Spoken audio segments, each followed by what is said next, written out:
everyone. Happy Friday. It's Brenda Meller with Meller Marketing bringing you back for another slice of social media pie. And this is the live interview series that I've been offering on LinkedIn. And very delighted because I've got a special guest with me here today, Alex Miner. Hey, Alex, how are you doing? Hi, how's it going? I love it.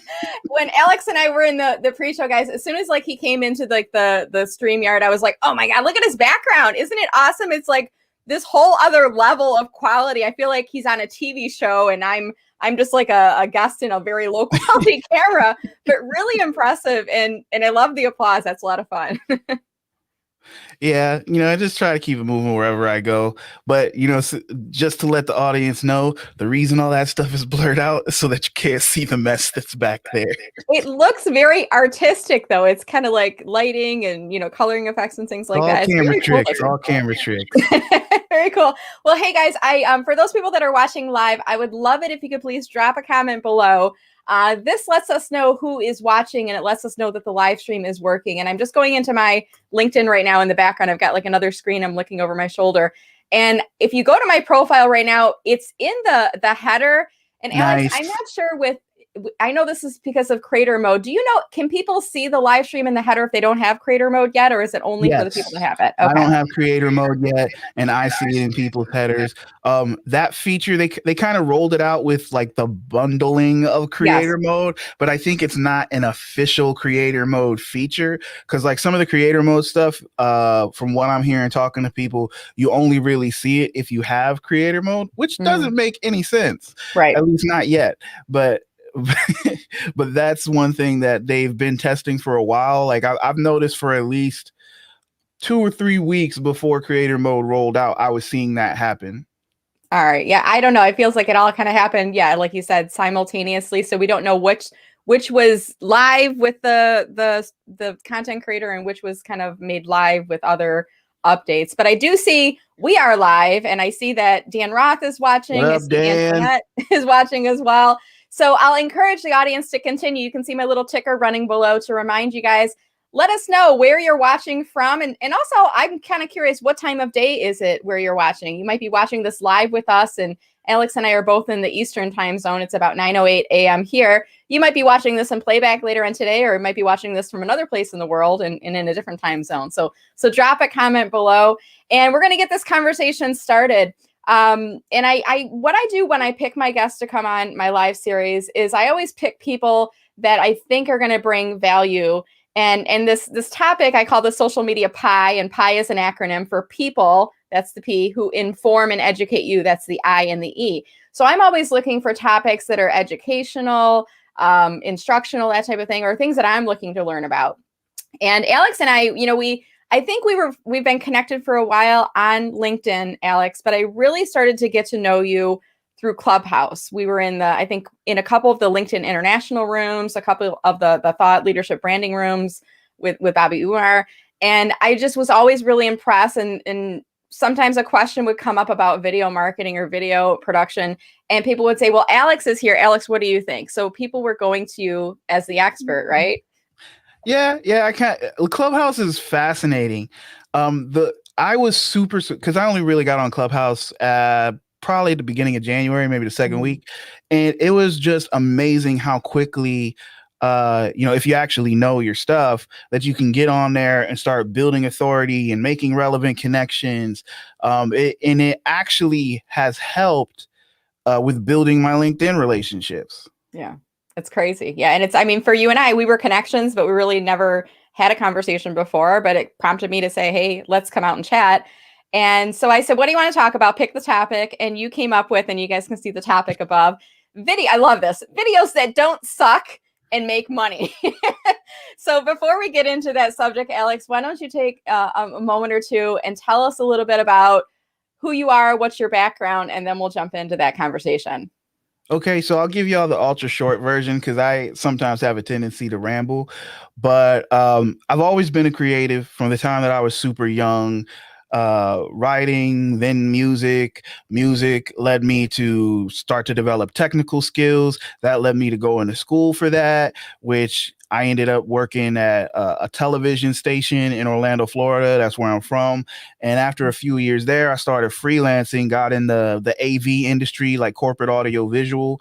And that's where I first got my hands on a camera, at least video camera. I was already taking photos and things like that, but that's where I started learning video camera work. Corporate event video camera work is super boring.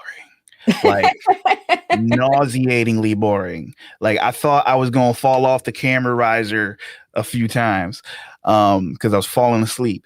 But when I got my own camera, that's when it got interesting, because now when I was in control and I could choose which story to tell, that's when I became like fascinated, started going down the rabbit hole, went to YouTube University, learning everything that I could about, storytelling, lighting, composition, all those technical camera skills.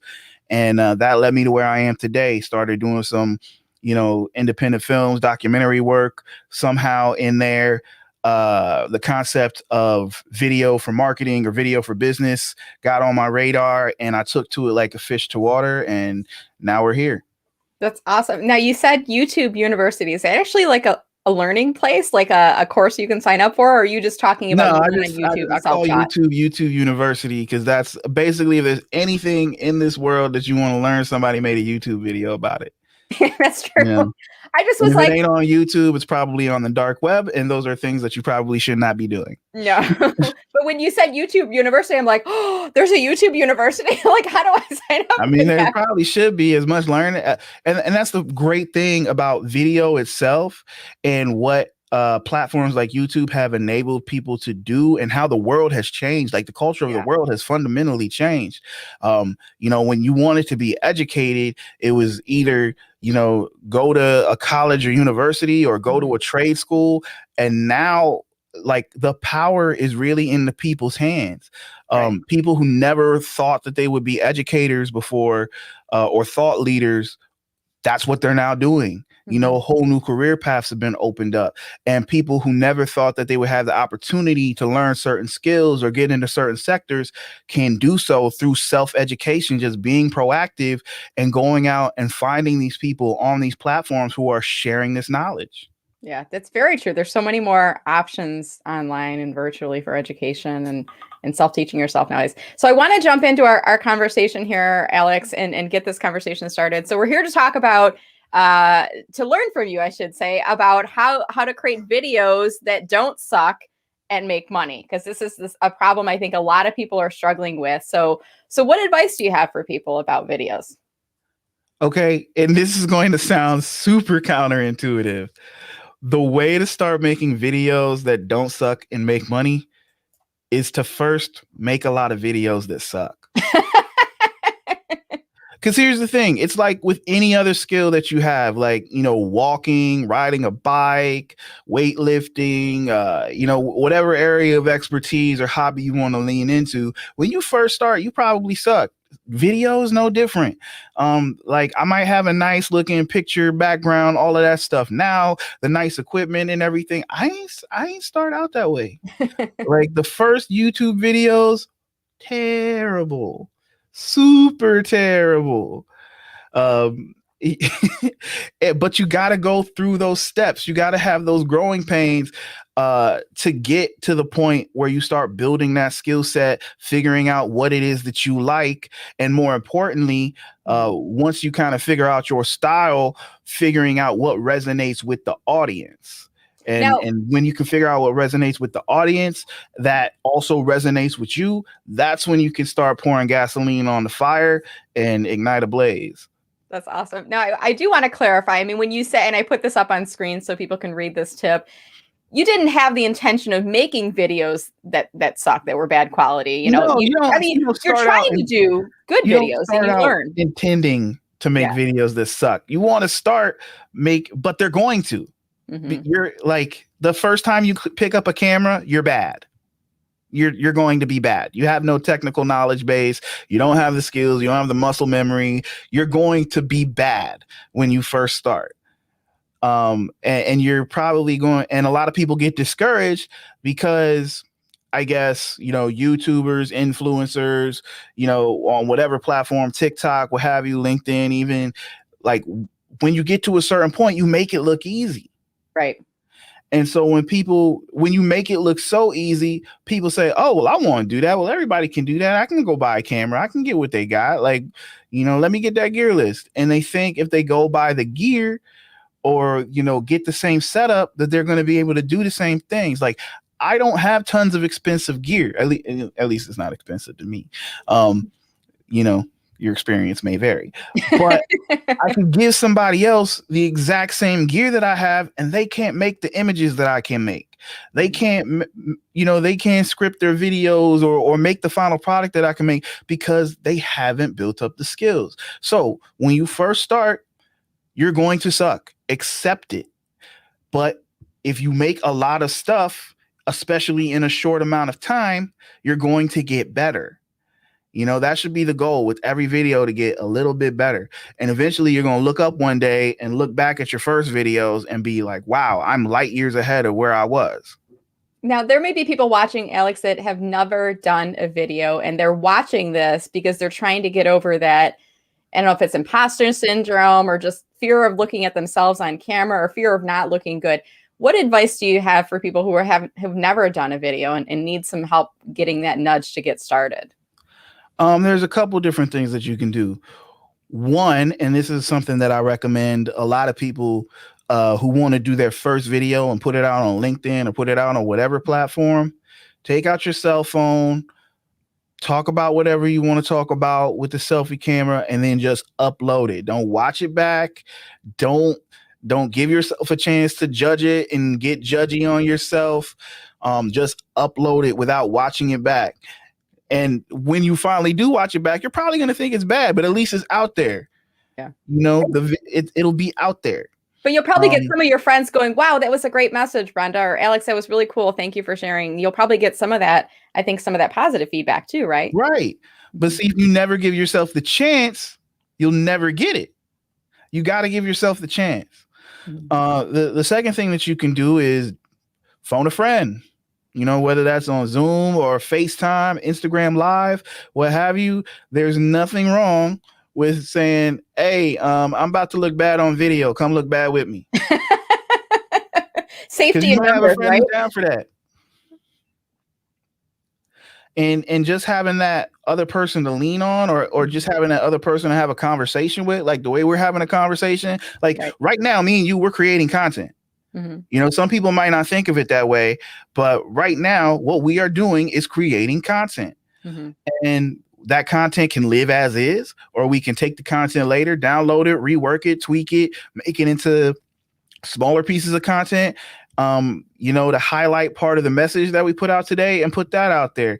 So a good way to get rid of that nervousness and that self-judgment that comes from being on camera alone is to bring a friend in or a colleague and have a discussion about whatever area, expertise, or whatever's going on in your industry or your lives even that you think might be of interest to others, and then putting that out there. That's a good point. I was talking to someone the other day and I was encouraging her. I'm like, just film a video of yourself, do a 1 to 2 minute intro, and then watch it. If you don't like it, re-record it, play it back. And I told her, put it on do it on her phone. And I said, use a tripod. And she said, couldn't I just film myself on Zoom? And I'm like, yeah, that's actually even better because then you can play it back. But I love your tip, invite a friend. So why not invite a friend or a coworker or a colleague into a Zoom with you, chat for 5 or 10 minutes, and then, post that and use it as content, right? Right. Because here's my thing. And this is one of my sayings. You will probably hear me say this on a ton of podcasts, on a ton of live streams. And it's a piece of content that I keep putting out over and over because I believe it's true. If two smart people talk for more than 20 minutes, one of y'all is going to say something super smart, impactful, fascinating, pick an adjective, relevant. You're going to say something that's of use to somebody else. Cut that 1 to 2 minutes of conversation out and put that out as a piece of content. It'll resonate with somebody. That's a good point. So I heard you start talking a little bit about video length here too. 20 minutes. Is 20 minutes too long to post a video out? Not on YouTube. Now, if we're talking LinkedIn, you really want to keep it, for the most part, under like 2 minutes. Okay. If you can keep it under a minute and like have something impactful, relevant to say, get to your point really quick. If you can keep it under a minute, that's going to be great. Great for you, great for the algorithm, great for the watchers. But 2 minutes is kind of like, excuse me, I need some more coffee. That's like the attention span is. And I think about when I'm watching a video, when do I start to go, when is this thing going to end? You know, I start to look at the length, and I can tend to get to that 2 minute mark, you know, in between 1 to 2 minutes. I'm like, is this ever going to end? You know, like it's an attention span thing, right? Well, that's also because most people can't get to the point. Okay. A lot of people beat around the bush, and that's something that you can fix in editing.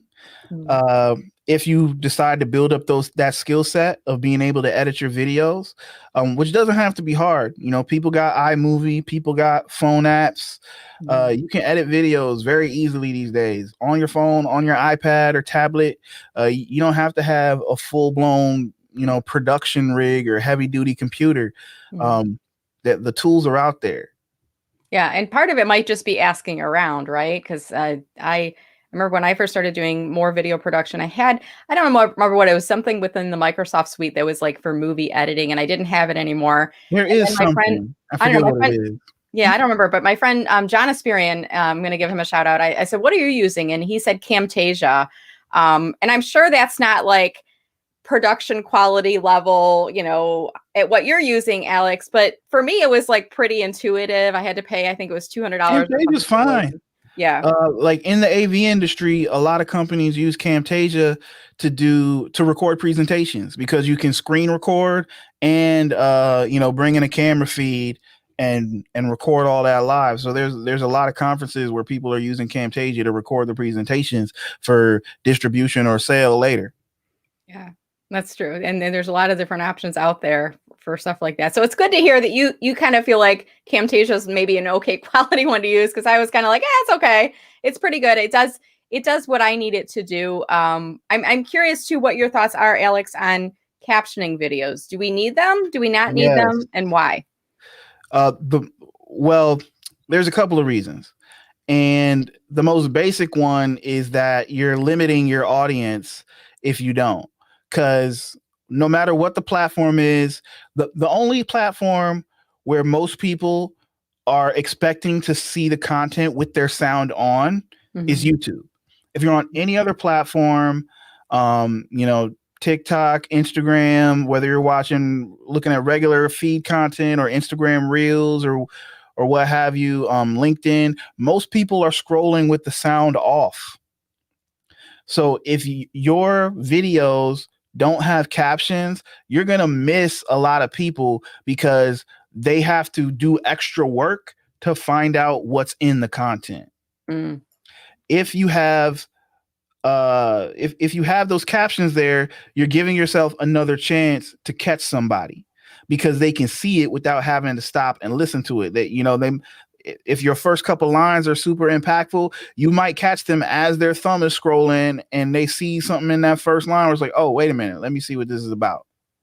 If you've got a nice headline on there too, you know, like a headline banner or whatever, if you're doing like square videos or tall videos and you do that little bit of post-production, that's another thing. The goal is to stop the scroll. I love that. That's a good point. You got to get like a mug with that or something, or bumper sticker.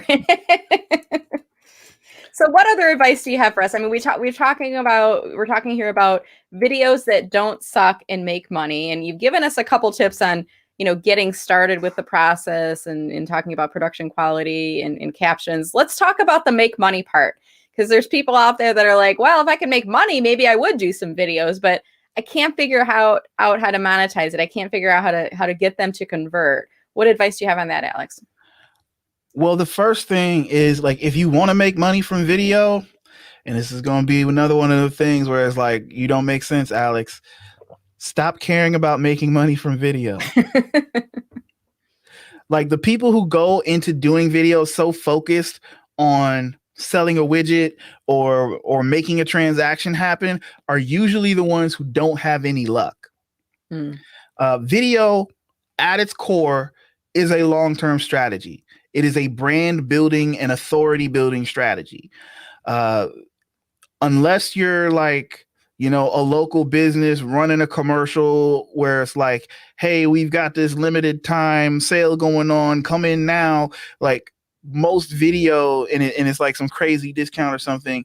Most videos are one video is usually not going to convert somebody. You need multiple pieces over content over an extended period of time to convert people. Usually, there are always exceptions to the rule. Like I'm a sucker for a really good piece of content, especially if there's a great deal at the end. Like there have been, you know, ads on Instagram and YouTube and stuff that have made me buy after seeing one thing, but it's usually something that I already wanted, you know, and it's like, oh, well, there it is. Let me get that. But the majority of the time, that's not going to happen. Yeah. So if you go into it expecting money to start raining from the sky, you're probably going to be disappointed. Now, if you want to get into specific types of content that will help you generate money over time, there's a few different things that you want. Number one is a great brand story. And this should be a video in the realm of 2 to 3 minutes. If your brand story video is longer than that, nah, bro. And I'll tell you why. It's because if your brand story video is longer than that, it probably means it's a very selfish video and it's never going to convert people, because you're probably talking about, well, our company has been around for this many years and we've got this much experience and we've made this many sales and industry awards and blah, blah, blah, blah, blah. I don't care. When my company creates brand stories for people, or we call them video business cards, the way we do them, it's very client focused. It's very customer focused, because the main thing that people care about when they come across you and your content is, what are you going to do for me? How are you going to change my life? How does your product or service make things easier for me? You know, if I decide to spend this money and invest, what's going to be different? Yeah. I like that point of view of keeping it from the audience's perspective. It's not about you. It's not about how many years ago you started your business and what was it that left you to propelled you from leaving corporate to create. I mean, it's not about all of that.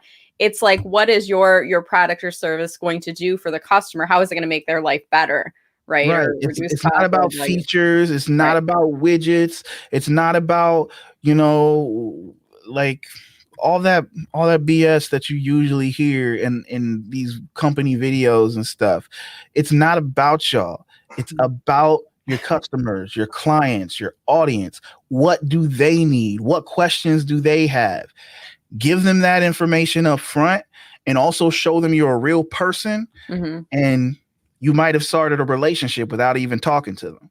That's a really good point. Yeah. Starting the relationship is so key. I have a question about, you were talking a little bit about your, like, some type of an ask or a call to action in the video. I'm using my own words for this, but what's the appropriate way to end a video, in your opinion, Alex, with some type of a call to action or an ask, like a sign up now or go here to learn more? What are your thoughts there? It really depends on what that specific piece of content is for. So with our brand stories or video business cards, usually the only thing that we're asking for or we're having our clients ask for or put in as a call to action is like, if you need this change, contact us.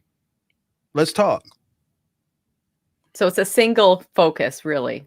Yeah, it's the goal of your brand story video, like at least the way we do them, is to inspire people to start a conversation with you, because you've already given them 90% of the information that they need to know to make a decision if they want to work with you or not.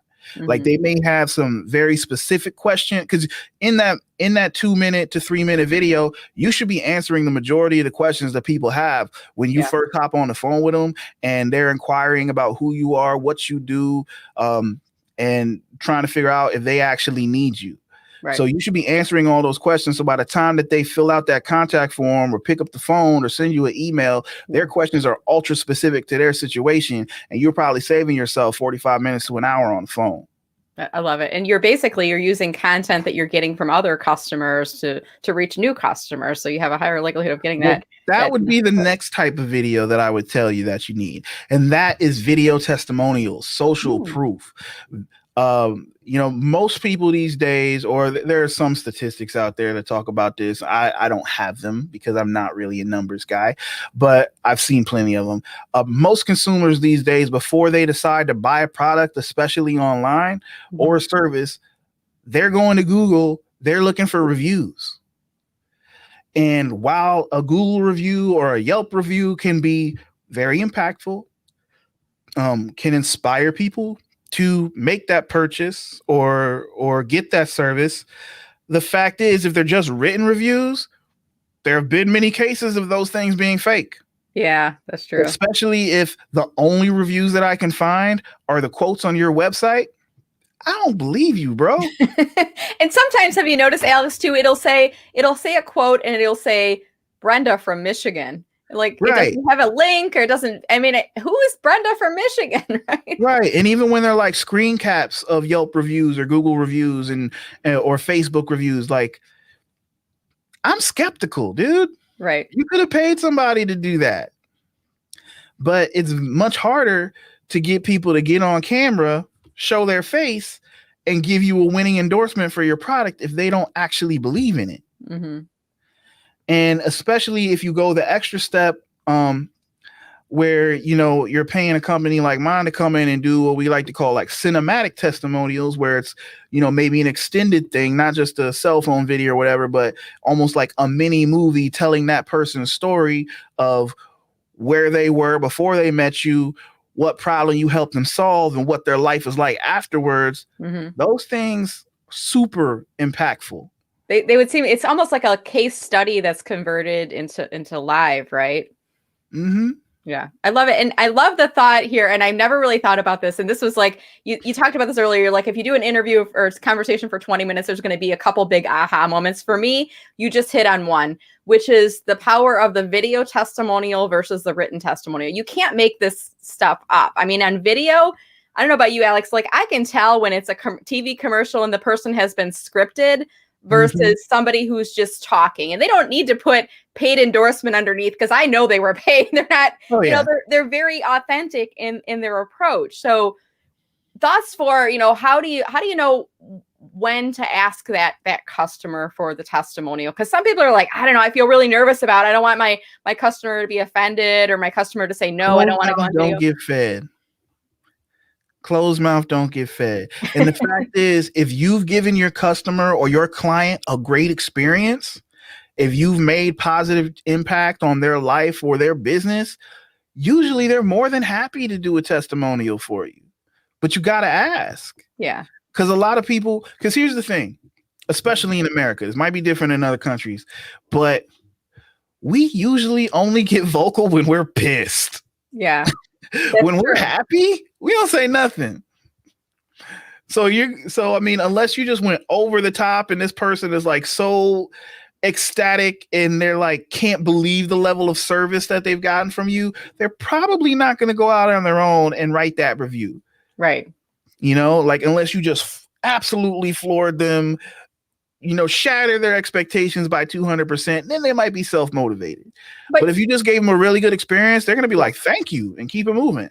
Yeah. But at the point where they say, thank you, this was great. And it might not be like over the top going on and on about it, but they might give you like a little nugget of something saying, wow, Alex, this video helped us to reach new people. We just got a couple inquiries from it. I mean, that's to be like, ding, the bell goes off in your head, where you should say, I should ask this one for this person if they could do a video testimonial, right? Mm-hmm. Yeah. Good moment in time. So I want to start to kind of shift gears a little bit in the conversation here today. And guys, we're talking about videos that don't suck and make money. And we've got Alex Miner on with us. And I want to include the audience in on this discussion. So I'm going to shift our view here, and I'm just going to start to see who's been joining us. And if you guys have any questions for Alex, this is the time to ask the questions. So drop them in on here, and I'll start to go through the questions, and we'll pull up a couple and see who else is watching with us here today. So Caitlin just commented. She said she just made her first video and posted on LinkedIn the other day, getting out of the comfort zone. Going to keep going to do it to perfect it. Yay. I love it. So I want to ask a question too. I mean, you said, Alex, it's okay to use your cell phone. if you want to take your video production up to that next level, maybe they're not ready to outsource it to someone like you, but they want to do it in-house. What should we be thinking of in terms of equipment? I mean, do we need a microphone, or what do we need to know? Lights and microphone. If you're trying to take your video production to the next level, doing it yourself, that's what you need to invest in: lighting and microphones. Because and it's kind of a toss-up whether it's microphone before lights or lights before microphone. But the thing that you got to realize, and that most people don't recognize, audio is at least 50% of the experience when it comes to video, unless you're watching silent films. Or scrolling with the sound off. Yeah, right. You've got a pretty nice microphone there too, Alex. Did you? And it doesn't cost a lot. This microphone is $99. Was that from Amazon, or where do you get your equipment from? This is a Rode Pod mic. It's $99. You can find it on Amazon, B&H, American Musical Supply, like all sorts of retailers. You might even be able to order it from Best Buy. There you go. So anyway, so camera and microphone. Or I'm sorry, you said. Now I have to think about this Lights again. Microphone and lighting. What about lighting? I mean, are ring lights okay? Do we need a box light? Is natural window lighting okay? Ring lights are okay. If that's all that you like. Ring lights hurt my soul a little bit, because here's why. Like as you could tell, I like lights. Right. Like I'm using 1, 2, 3, 4, 5. Wow. Really? Lights right now. 1, 2, 3, 4, 5, 6. 6 lights right now. Wow. In the studio. You don't have to do that. You can get a good looking image with one light. But lighting is my thing. I'll spend money on that. But you don't have to buy super expensive lights to get decent results. Like the main light that I'm using to light myself right now, and I'll turn. Where's the remote? What I do with it? It's over there, Alex. Like, so the main light that I'm using right now costs $75. Wow. And like I only have it on 1% right now, but that's because I got a camera that's pretty sensitive, so it can do that. But it's on 1% right now. Like if I turn it up to 100, like so, plenty of light to make a cell phone look good.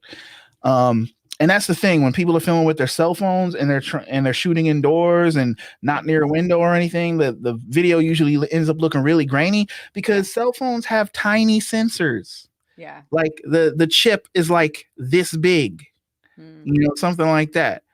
The one in my camera is probably, it's a rectangle, but it's like that big. Wow. So, much bigger than a cell phone sensor. Right. So it gathers a lot more light. It's a lot easier to get a good looking image. But even with movie cameras, like the ones that the big boys are using that are like $50,000, $100,000, if you don't give most of those cameras enough light, the image looks like garbage. What are mistakes you see people making with lighting? I mean, is it not enough lighting? Is it the lighting? Usually it's not enough light. Like, give your camera more light than you think it needs. Which is why going outside and filming with the sun is always great, because the sun has more than enough light than you could ever need for a camera, whatever camera. Even on a cloudy day, usually the amount of light that's outdoors in the daytime is more than your camera needs. Like I have to put sunglasses on my cameras when I'm outside filming, even on a cloudy day. It's that much light. Yeah. That's great though. I love it. And your background is so impressive. And you talked about this earlier. You have a blur in the background. Is that right? And is there a blue and a purple light, or how are you creating that effect behind you? I'm curious. So there's 2 blue lights, and then in the corner behind one of my toys, because there's a shelf of toys back there, is a little purple light hiding.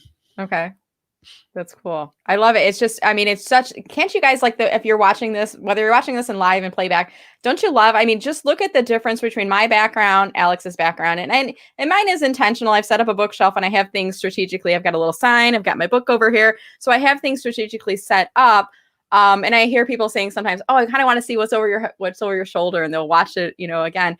But Alex, it's a good tactic, because I'm guessing you're filming with like a webcam or a cell phone. Yeah. And because And part of the reason that it's easy to see everything that's behind you is Mhm. because with those smaller sensors, Yeah. and the lensing that's on there, you can't get what's called you can't get a shallow depth of field. Right. Right. Um, that's the effect when you see like professionally taking pictures and the background's all blurred out and people are like, ooh, or they're looking at a video and they're like, oh, that looks cinematic.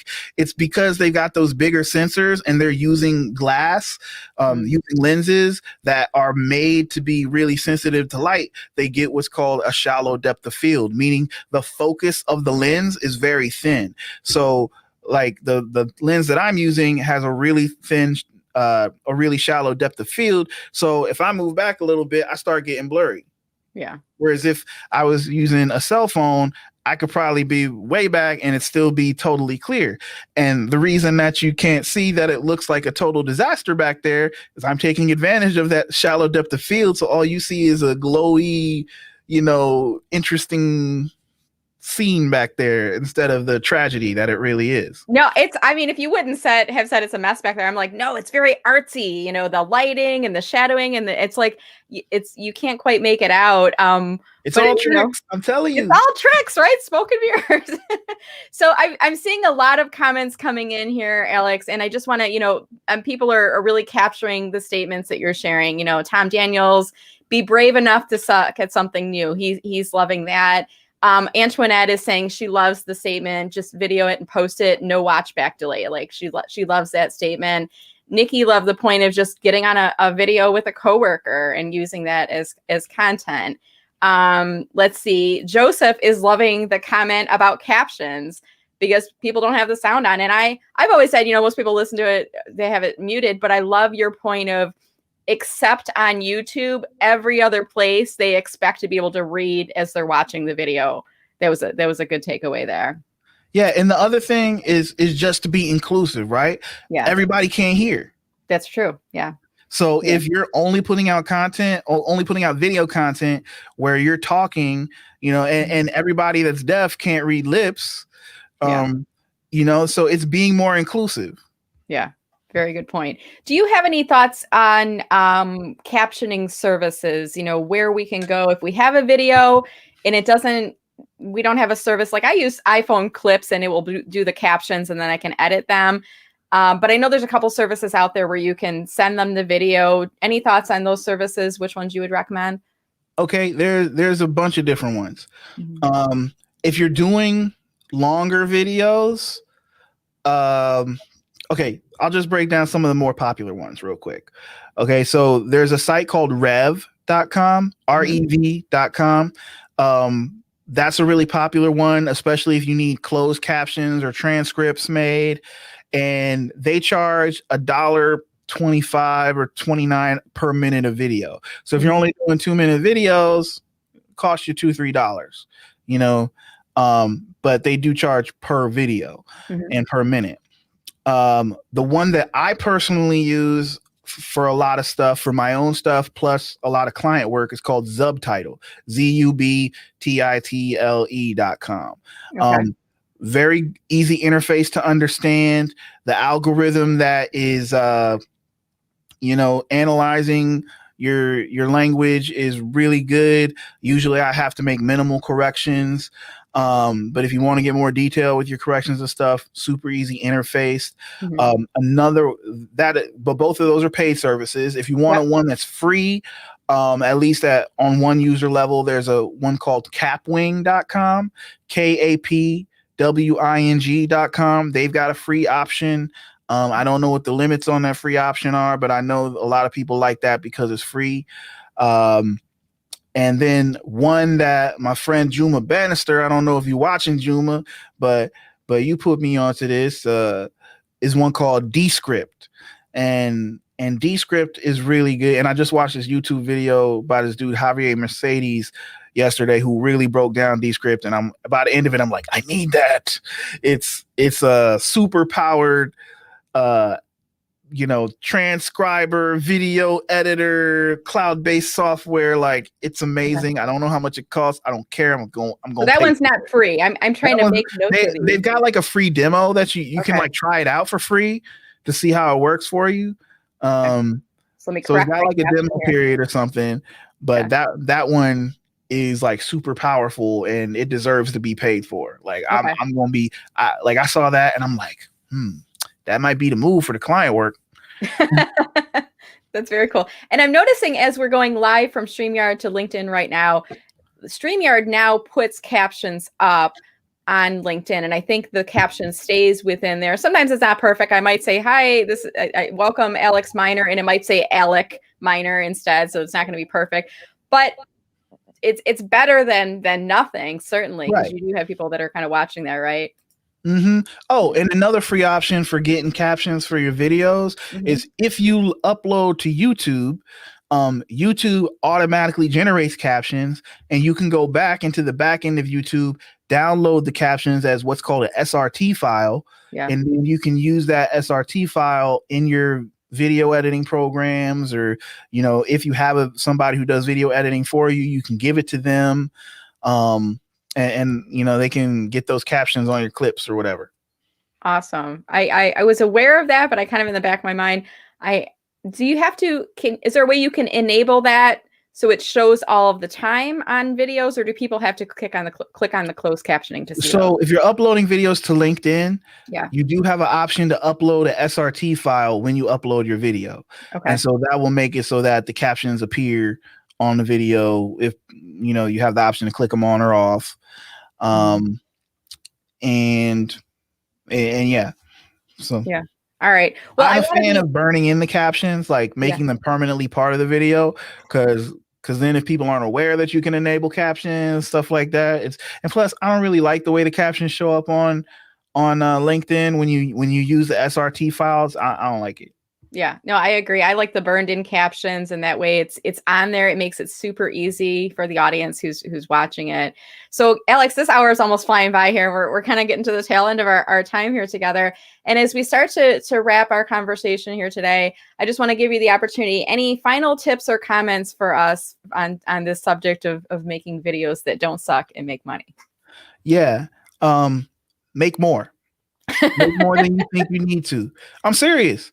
Like, if you want to get good, you need to make more.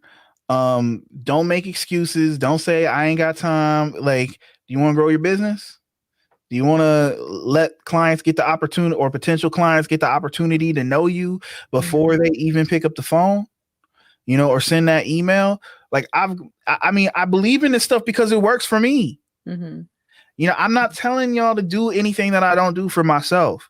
I make my own content.